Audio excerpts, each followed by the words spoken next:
హరి ఓం. శ్రీ గురుభ్యో నమః. హరి ఓం. వాక్య విభూతి అనే శీర్షికలో భగవాన్ శ్రీ సత్యసాయి బాబా వారి ఉపదేశము తెలుసుకుందాం. సాయి శరణం, బాబా శరణం. మీరే నా దేవుడి స్వామి. శ్రీ ఇందిరేశ్వరరావు గోదావరి జిల్లా వాసి.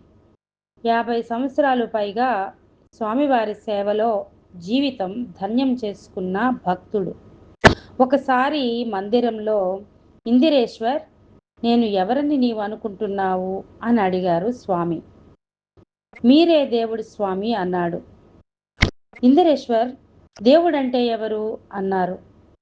దేవుడంటే సృష్టి స్థితి లయ కారకుడు స్వామి అన్నాడు ఆయన. స్వామివారు తృప్తి చెందినట్లు అనిపించింది. ఆ రోజుల్లో స్వామి తాంబూలం వేసుకునేవారు. కొన్ని తమలపాకులు తీసి వాటితో ఒక ఆకృతి అల్లి, ఇదేమిటి అని అడిగారు. జింక స్వామి అన్నాడు. స్వామి దాన్ని తమ గుప్పిట్లో మూసి తెరిచారు. స్వామి చేతిలో ఒక అందమైన చిలుక బొమ్మ ఉంది. ఇదేరా సృష్టి అన్నారు స్వామి. అందరూ చూస్తుండగా దానిపై ఊదారు.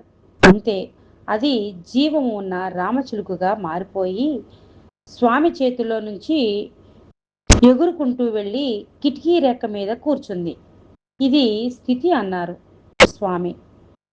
ఆ చిలుక వైపు చూస్తూ చేయి త్రిప్పారు. అంతే, అది అంతర్ధానమైపోయింది. ఇది లయము అన్నారు భగవాన్. అక్కడున్న వారికి నోట మాట రాలేదు. స్వామివారు ప్రత్యక్ష దైవమని, వారికి అసాధ్యమేమీ లేదని తెలిసినా స్వామి పాదాలపై పడి, స్వామి మీరే నా దేవుడు అన్నాడు ఇందిరేశ్వరరావు. ఓం శ్రీ సాయిరాం.